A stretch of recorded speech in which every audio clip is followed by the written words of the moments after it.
What if everything you believed about making a man fall in love was only the surface of a much deeper truth?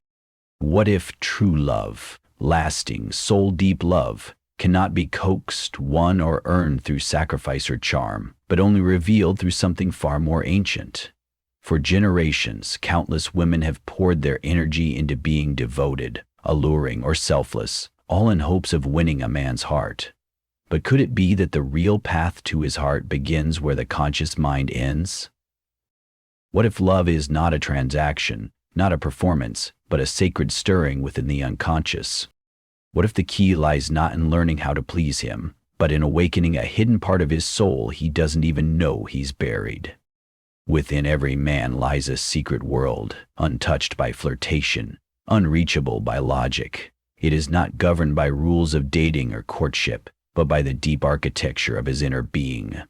In this mysterious realm beyond ego and performance lies something raw, ancient, unchangeable, and it's here, not in the strategies of seduction, but in the forgotten corners of the masculine soul, that the deepest form of love is born.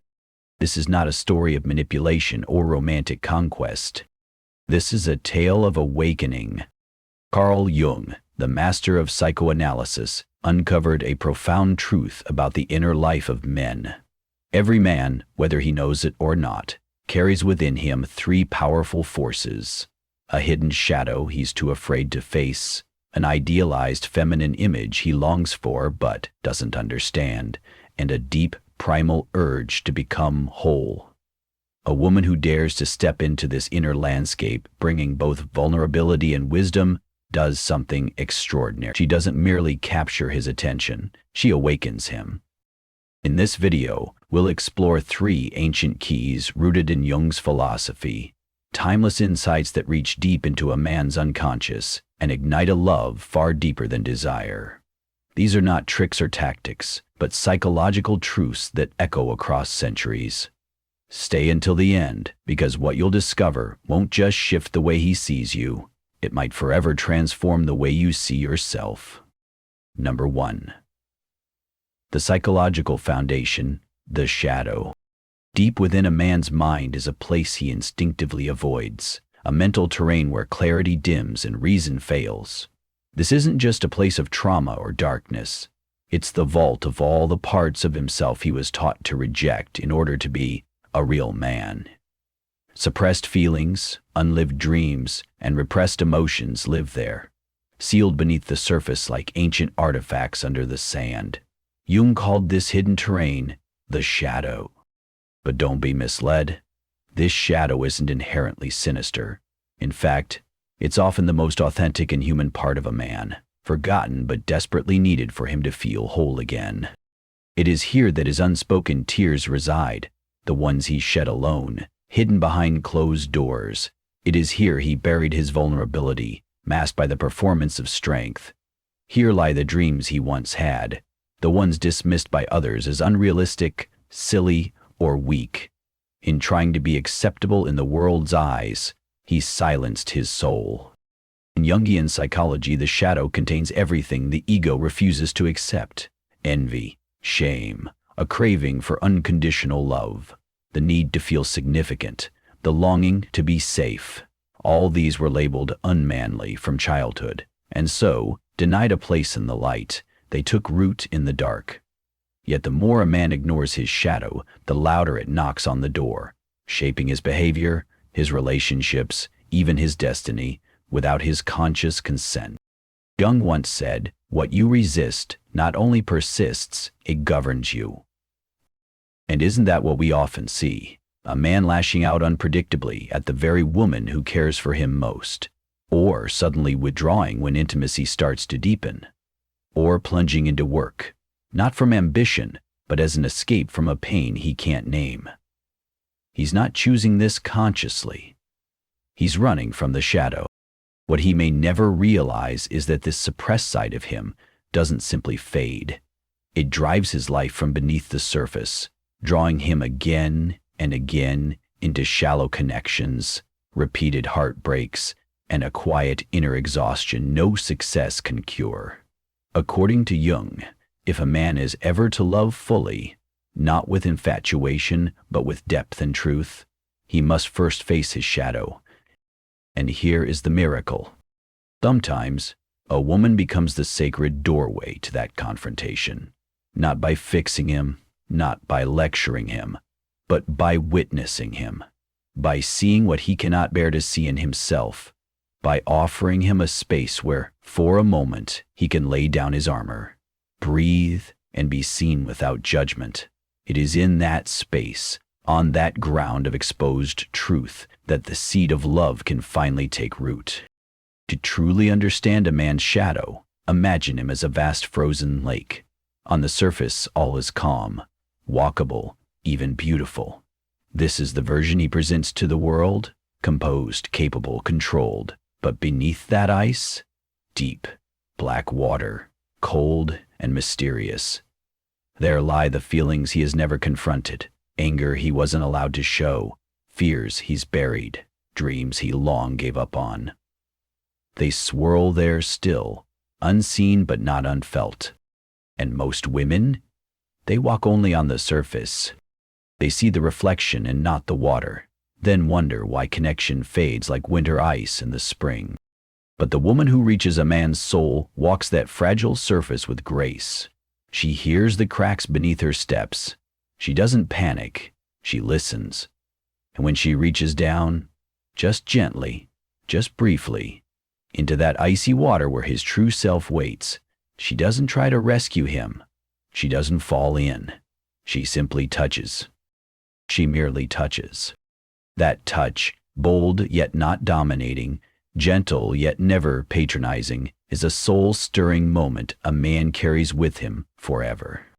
It is not just a gesture. It is a rare, almost mythical moment when someone dares to gaze into the dark waters of his being without flinching, without retreating, and for the first time he does not feel the urge to hide or explain. That is when something extraordinary happens. That is the precise moment when love, not born of admiration or desire, but of shared presence in the darkness, quietly begins to bloom. A love that doesn't ask to be earned or proven, only met. Not the kind of love rooted in fantasy or superficial charm, but a sacred bond formed in the space where two souls allow the darkness to simply exist between them, not as a threat, but as a truth, a place where neither one would dare go alone, but together they can endure it. You see, what a man truly needs is not always someone to praise him, to soothe his ego, or lift him with constant affection. What he truly longs for, often without even knowing it, is someone who sees all of him, especially the parts he thinks are unlovable, and chooses not to turn away. Not someone who comes to fix or guide him, but someone who stays. Stays as a mirror, clear and still, a mirror to his shadow. A quiet, unshakable reflection that gives him the rare chance to meet himself face to face without retreat. It is within this mysterious terrain, the shadow, that true love finds its origin, not because it is radiant or comforting, but because it is honest. When a man dares to lower the mask and reveals the trembling vulnerability beneath, and when a woman possesses the strength to stand there, eyes open and heart steady, it transcends mere relationship. It becomes something else entirely, a sacred rite, a passage. And here's the truth not everyone is ready to hear. Not every woman is meant for that journey. It takes a rare kind of depth, a profound gaze that doesn't seek to consume or control, but to understand. A woman must carry the courage to face her own shadow too, for only then can she recognize his without fear. If she is willing, if her presence is wide enough to hold the chaos and still offer peace, she becomes the one who quietly awakens something eternal in his soul, not by dazzling him with beauty or charming him with wit, but by showing up fully, with depth, silence, and presence, the kind of presence that makes hiding impossible, a gaze that dissolves every mask, a quietness so steady it draws buried fears to the surface like a tide. And in that intimate confrontation with his own fragility, something shifts. He begins to fall in love, not with an illusion, but with the woman who dared to see him. This is not ordinary love. This is the kind of love born from utter, unconditional acceptance. When a man realizes, truly realizes, that he does not need to be flawless to be worthy of being loved, everything changes. That is the quiet yet overwhelming power of a woman who enters the shadow, not to fix, not to possess, but to gently light the way. In doing so, she transforms the idea of love into a kind of freedom, a liberation of the soul. Number 2. Anima.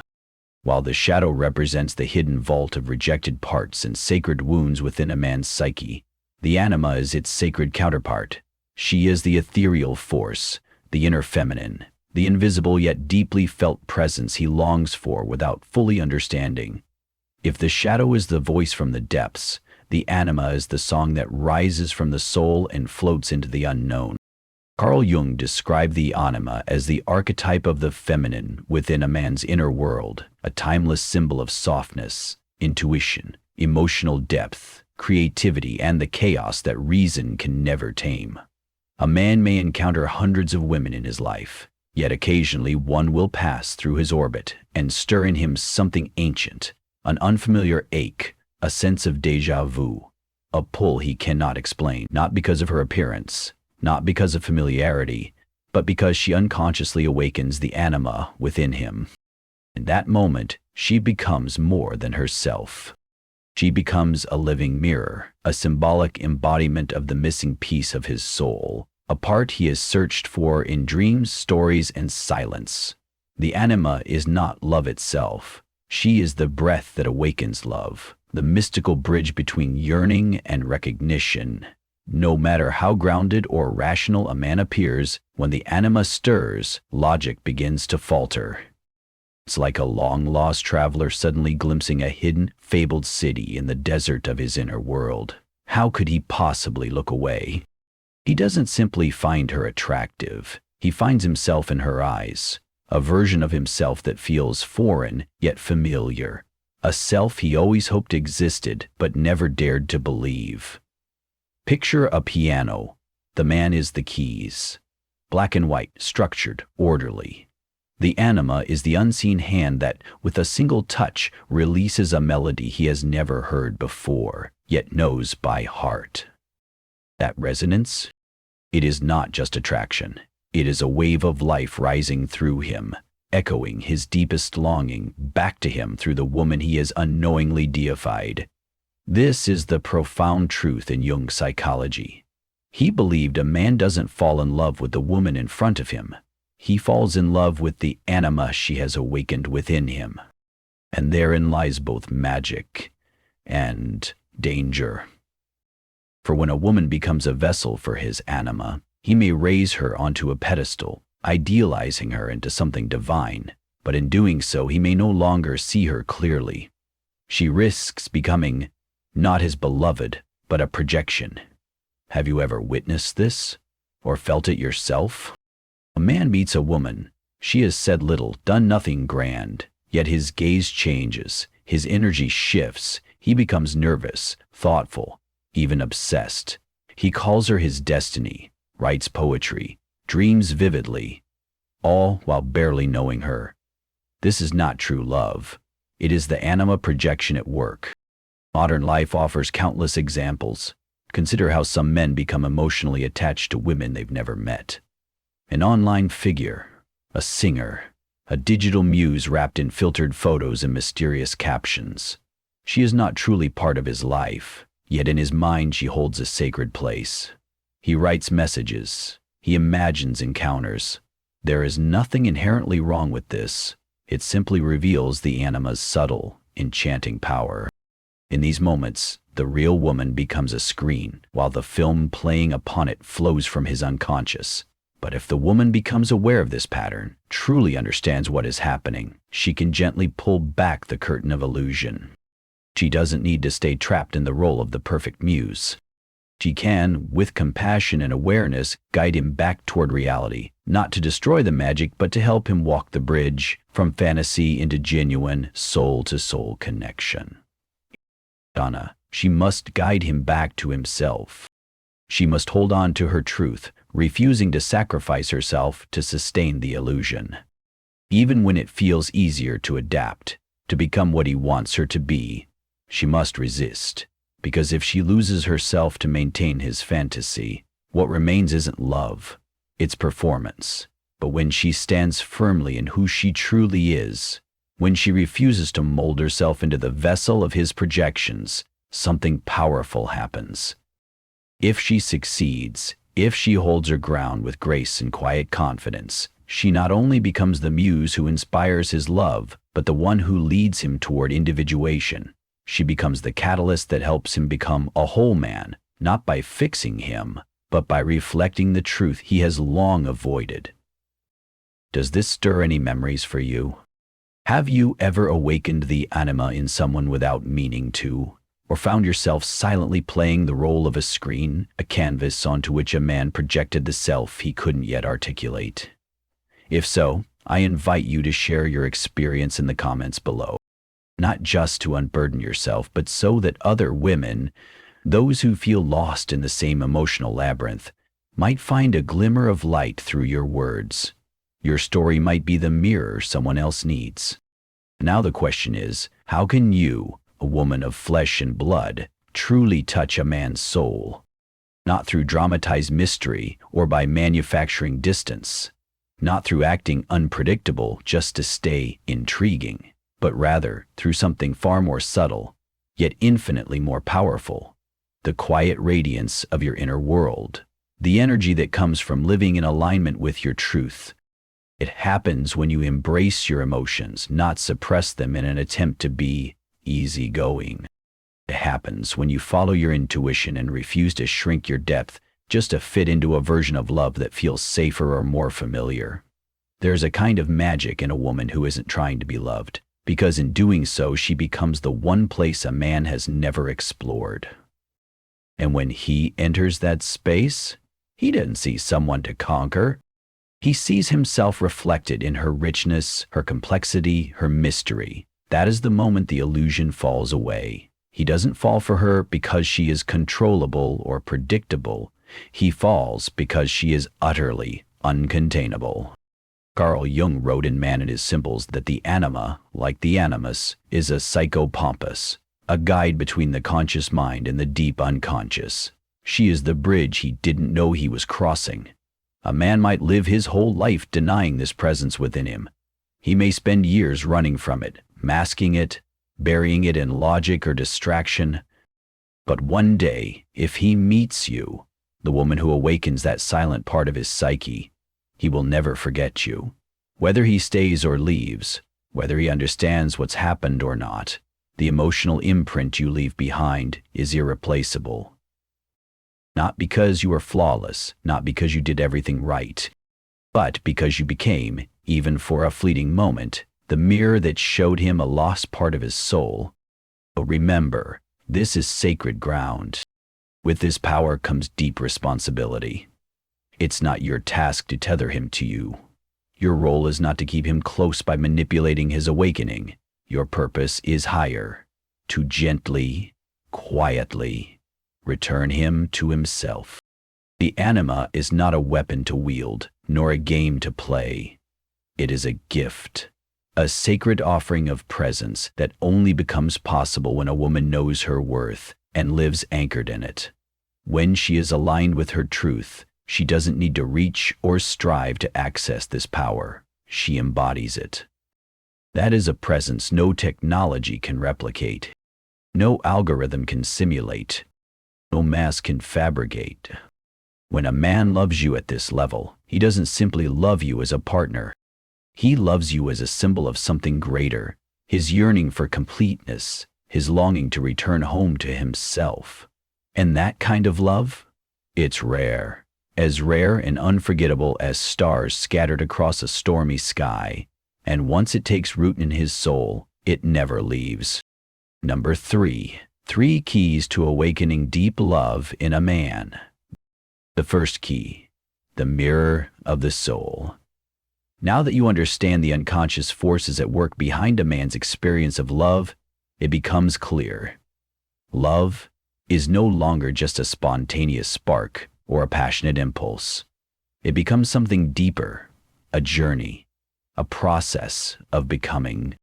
But that journey can easily be hijacked by illusions or lost in projections, unless it is anchored.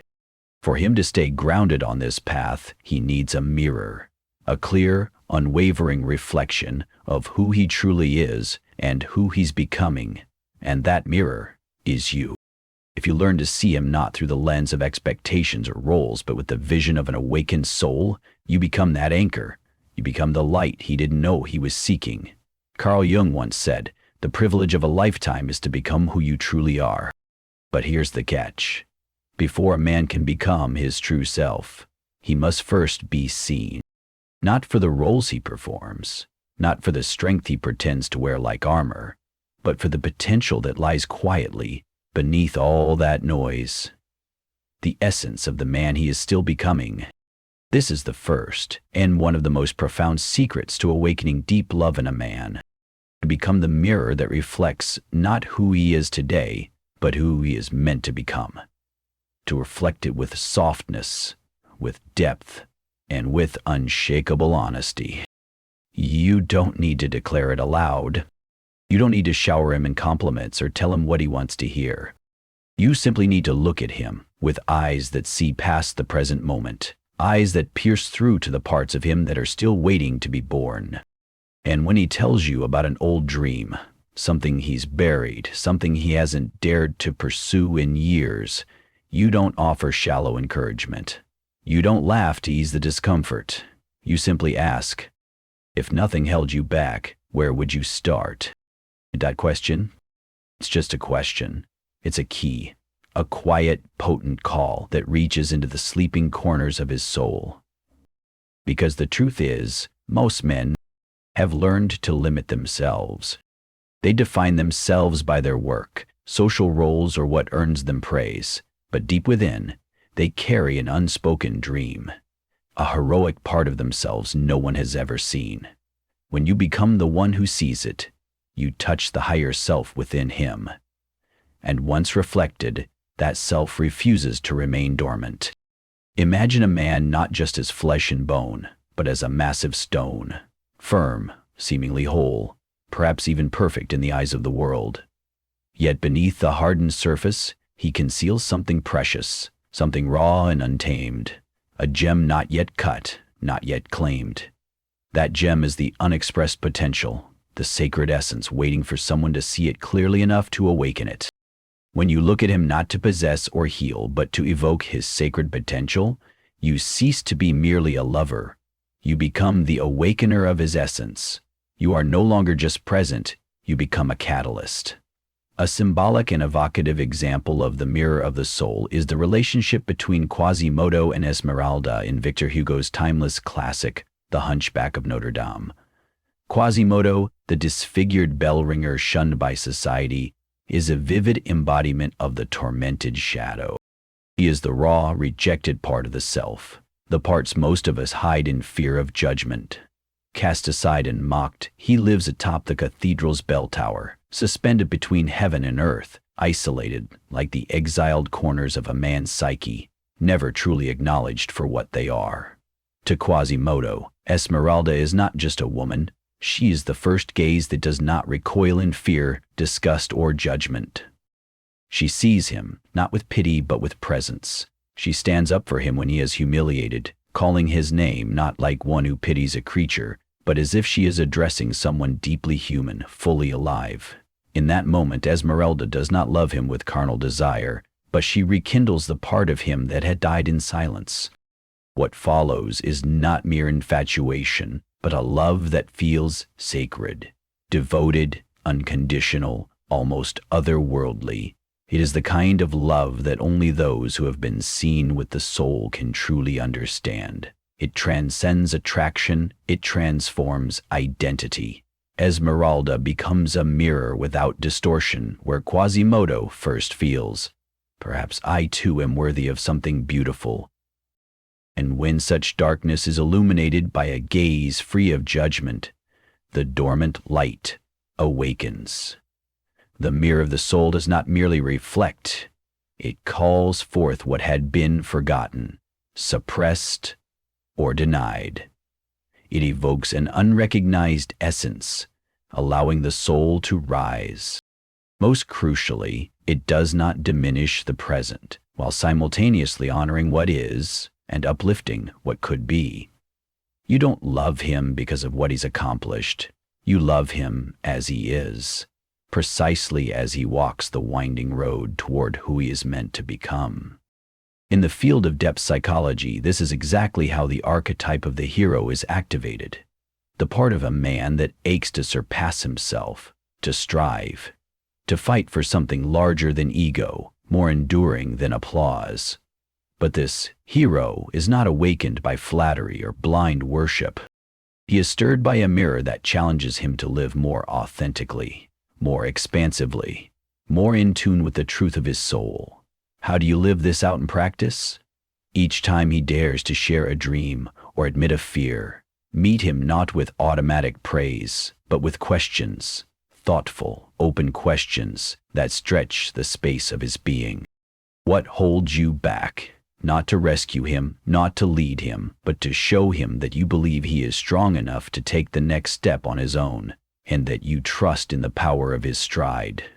The line between shallow encouragement and profound reflection lies right here. One says, "You can do it," simply to comfort. The other says, "I see the fire in you has not yet fully burned," and in doing so, invites him to rise. However, if this presence and deep understanding are always available, always present each time he turns to you, it gradually begins to lose its enchantment. Not because your devotion has faded, but because the nature of the male psyche, and truly the human psyche, craves what remains slightly out of reach. This is where the second key begins to emerge, the paradox of presence. The second key, the paradox of presence. This paradox does not encourage manipulation or psychological games. It is not about pretending to be mysterious or faking indifference. Rather, it is rooted in a deeper psychological insight uncovered by Carl Jung. The ego only truly longs for what it senses it cannot fully grasp. Within the male unconscious, the journey of pursuit is not merely a means to gain affection. It is an internal quest to reaffirm identity and purpose. A man doesn't always need your closeness. Sometimes, what awakens his longing, what fuels his inner fire, is not your nearness, but a timely, intentional distance. Picture his mind like a summer field. If you are the sun, shining without pause from dawn until dusk, the soil beneath will eventually crack and dry. But if you are the moon, waxing and waning, full then faint, you leave within him a sacred space, a gentle absence. A quiet longing begins to stir. He starts to wonder, where is she? What world is she moving through now? Constant availability extinguishes mystery, but presence that is grounded in your own authenticity, paired with intentional absence, not to ignore but to honor yourself, invites him to reach, to strive, to pursue. In practice, this means living a life that is genuinely full, rich with your own purpose, dreams, and direction. Not a performance of being busy, not aloofness in disguise, but true engagement with your journey, so that when he sees you, he sees a light not waiting to be claimed, but already glowing brightly on its own path. When you stop being the woman waiting for his text, when you no longer react instantly to his every signal because you are living your own vibrant life, you compel his mind to return to you. You shift the energy. Instead of being someone who waits to be chosen, you become a world he yearns to re-enter, a world alive with color, movement, and meaning. Your presence no longer feels like something to claim. It feels like a mystery to be honored. Your inner world, rich and layered, becomes a landscape he cannot fully traverse in one encounter. And that, more than beauty, more than charm, is what lingers in his mind. In neuroscience, countless studies reveal a fascinating truth. Dopamine, the neurotransmitter responsible for desire, spikes most intensely not when the reward is guaranteed, but when it's uncertain. That's why games of chance, lotteries, raffles, slot machines, are so addictive. That same dynamic exists in romantic tension. A love that is slightly out of reach, yet deeply rooted, captivates the masculine mind. The male psyche, shaped over millennia of hunting, seeking, and striving, doesn't burn for what's handed to him.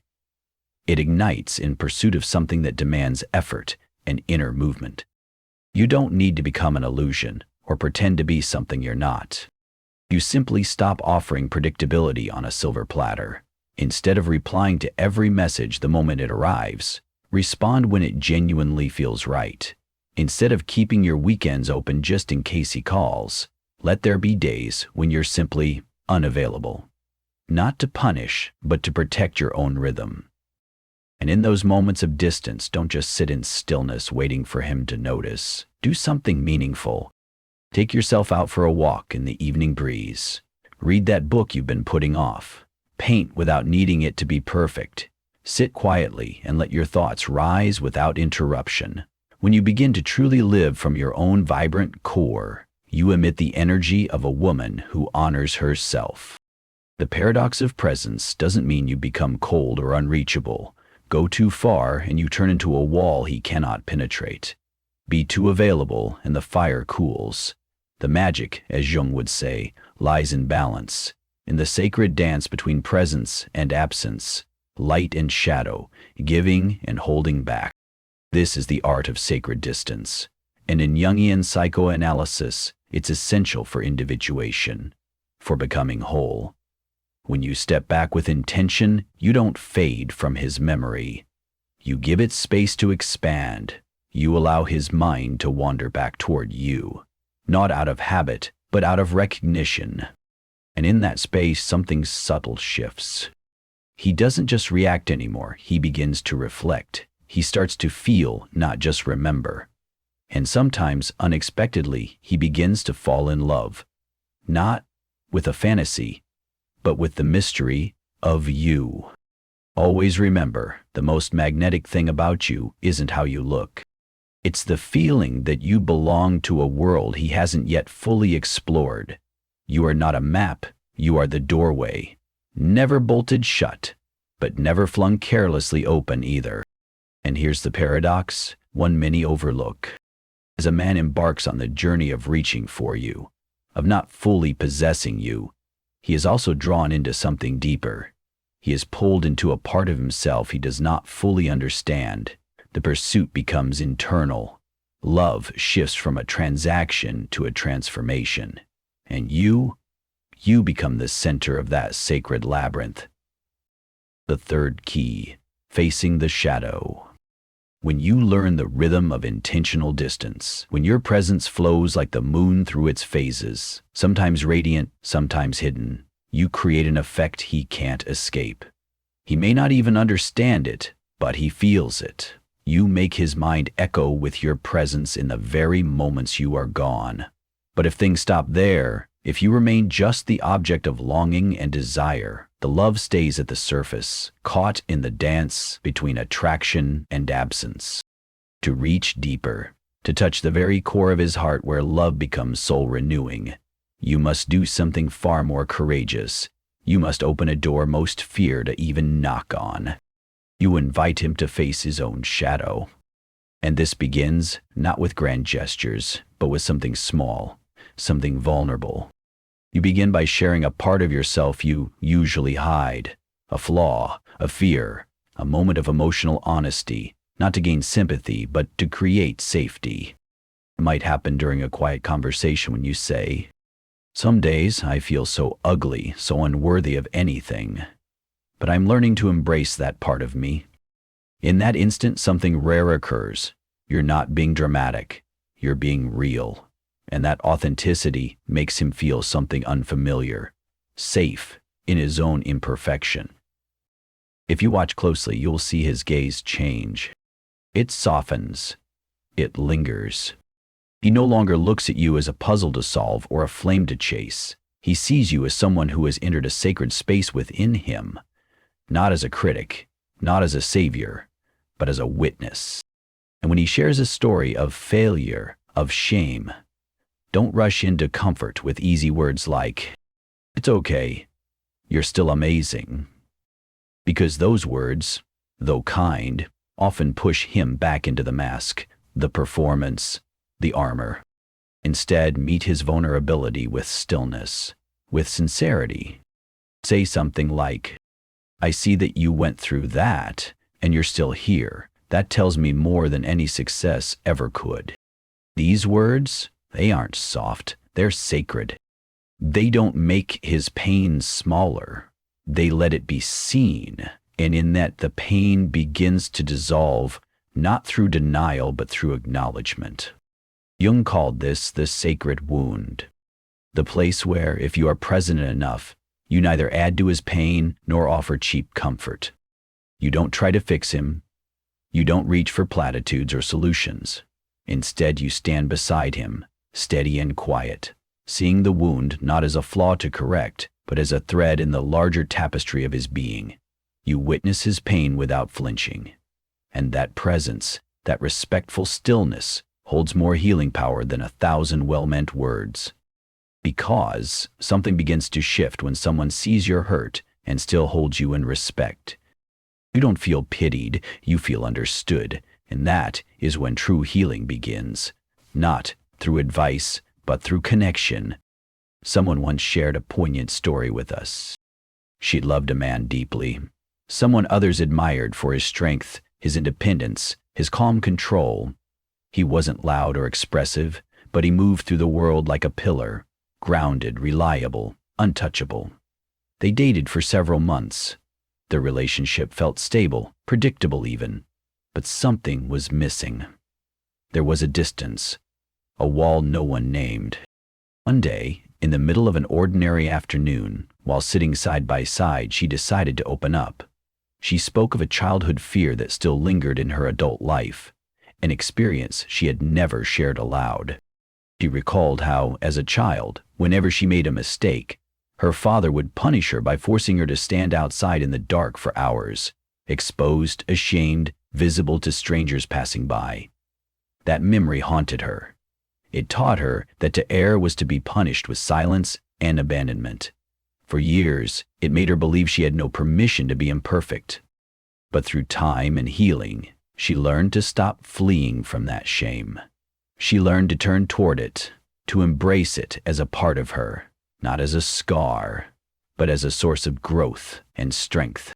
The man sat silently for a long time. He said nothing at first, but then something broke open. He looked at her, not as the strong man holding it together, but as someone suddenly young and raw. And he shared a memory of his own.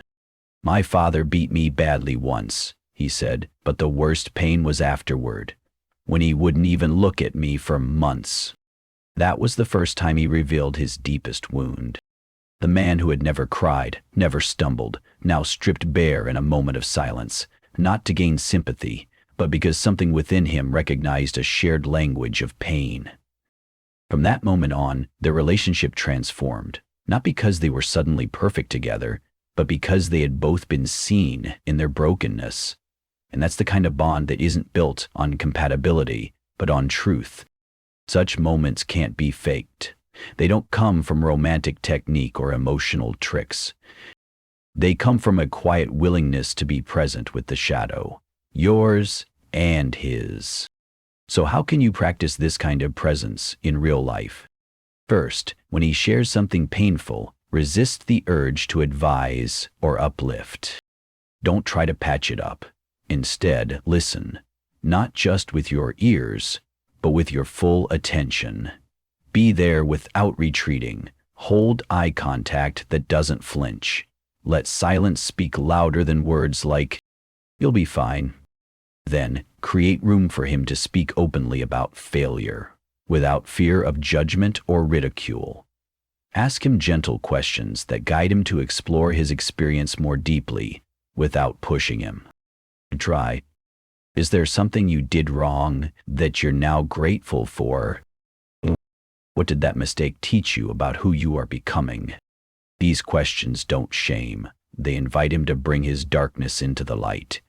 They send a message that he does not need to be flawless to be loved, that his imperfections too can belong. But, most important of all, Never use his shadow against him. Never turn his vulnerability into a weapon, because the shadow, once exposed, is fragile, and in the wrong hands, it can easily become a tool of control. Don't bring up his past to coerce him. Don't say, "You're like this because your father didn't love you." That is not love. That is manipulation dressed as insight. True healing honors freedom. It does not demand change. It offers space for growth. It does not corner, it invites.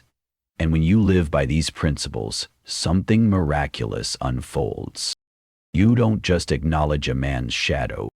You help transform it from something hidden and rejected into something sacred, something woven into the very fabric of love. And the most miraculous part is this: when the darkness is accepted, the light that was always hiding within begins to rise. Softly, unexpectedly, not because you did anything flashy or dramatic, but simply because you were there, fully, without pretending, because your authentic presence is healing. Number 4, the lesson: awakening love without losing yourself. But here is what you must remember. Awakening deep love in a man is not just a skill. It's not a role to play. It is a sacred act, a quiet revolution, a force that shifts something in both your souls. And the sacred, by its very nature, must never demand your self-erasure. This awakening holds meaning only if you remain wholly yourself, vibrant, fiery, complete, with boundaries that do not dissolve in devotion. The end of this journey should not feel like a closing door, but an opening, a threshold to something deeper, something still unfolding.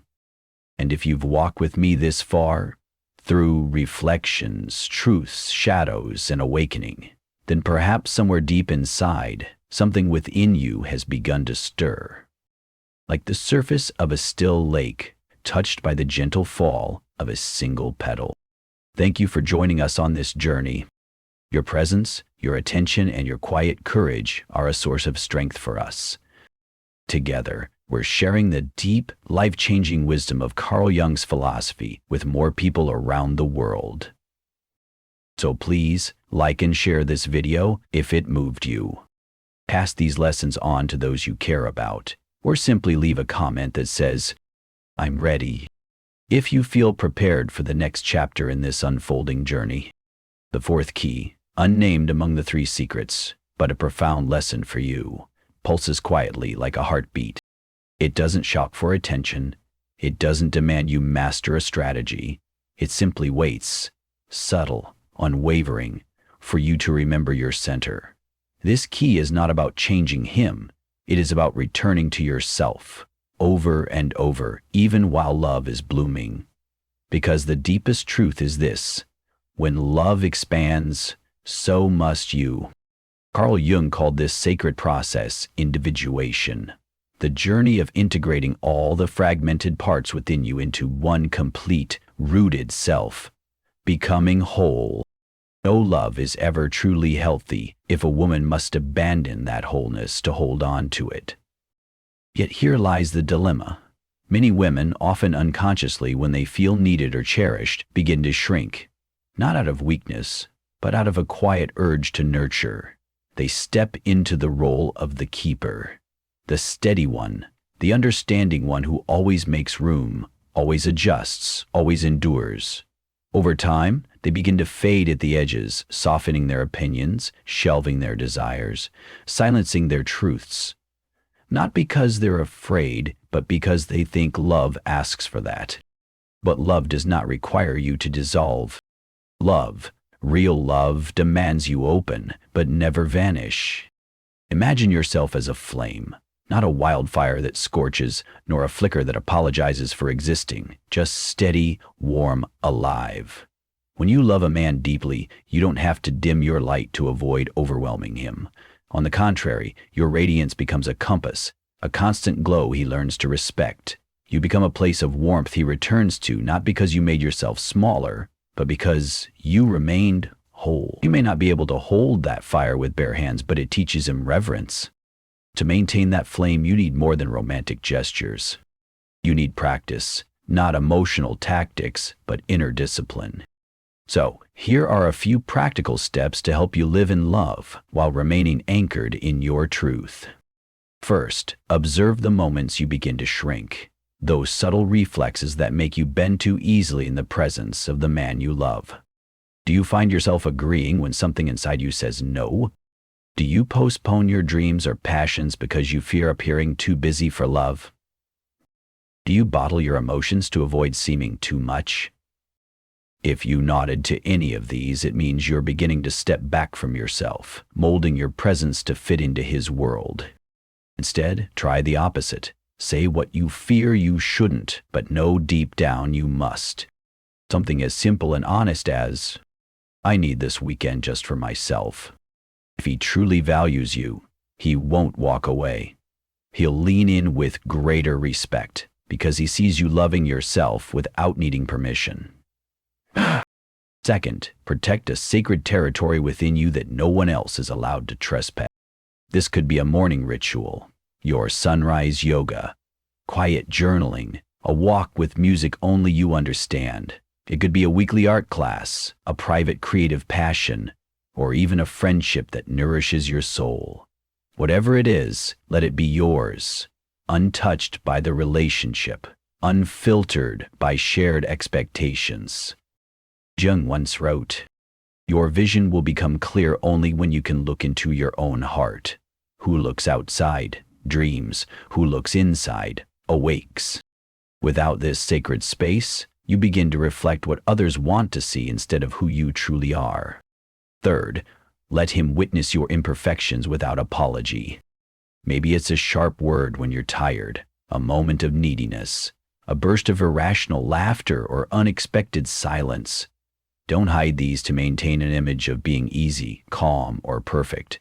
Reveal them, not recklessly, but honestly. In doing so, you invite him into relationship with your whole self, not just the polished version. If he walks away from your truth, then that is clarity.